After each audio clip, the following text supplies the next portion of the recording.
Now to a great double act. We speak to the Russian author Mikhail Shishkin and the German translator Andreas Tretner about Shishkin's prize-winning novel and the complicated process of translating it.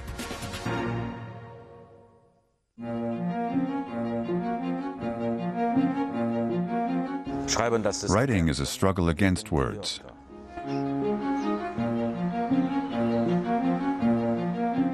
To translate is to attempt the impossible.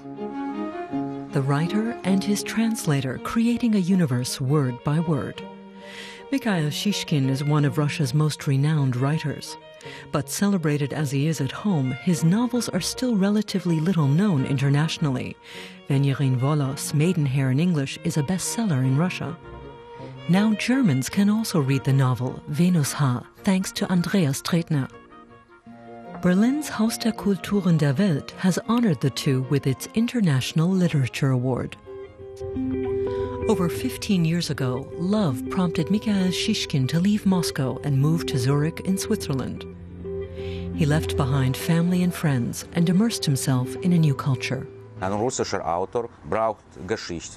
authors need stories, Russian stories, and they require a certain tension. The atmosphere and pressure in Russia is completely different. Switzerland is such a boring country, nothing ever happens. I had no idea what I should write about here in Switzerland. But then I got a job as an interpreter for the Zurich immigration office, and suddenly I was surrounded by Russian stories again.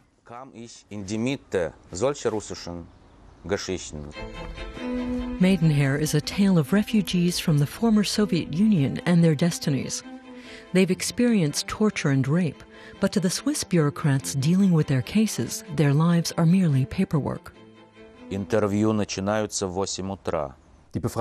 interrogations begin at 8 in the morning. Everyone's still grumpy, tired, and droopy. The bureaucrats, the police officers, the asylum seekers.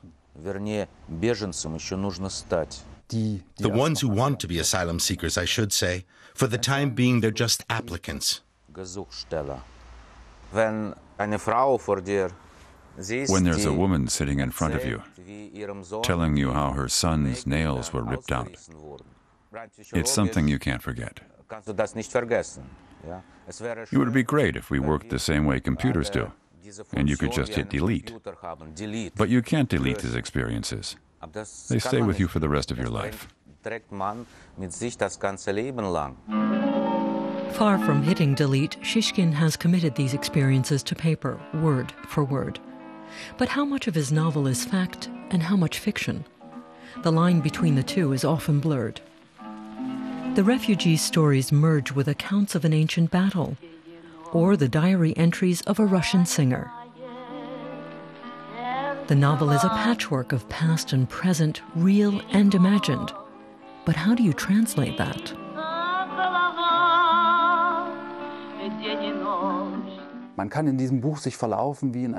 It's a novel you can get lost in, like a thick Russian forest.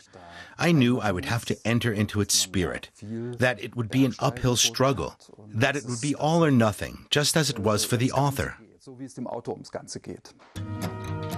Tretner spent 9 months working on the German translation. His task was to create a text with a life of its own that still captured the tone of the original. A skilled translator must have an eye for detail and can't afford to be vain. The biggest risk with a translation is that it ends up sounding too much like the translator's own voice, that it reflects his taste and doesn't adapt to the author's style. He has to step into someone else's shoes. A translator needs to be a bit of a chameleon.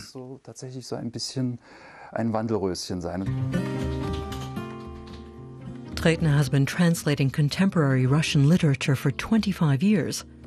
But this was the first time that he had worked with an author who is himself bilingual.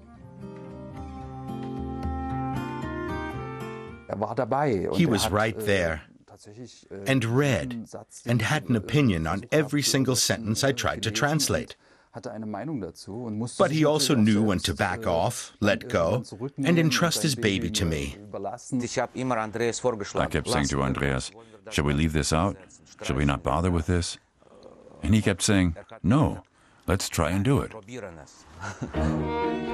What Shishkin and Tretner have in common is the quest to find the right words, and now they share a literary prize. One that this richly textured, powerful novel well deserves, in Russian and in German.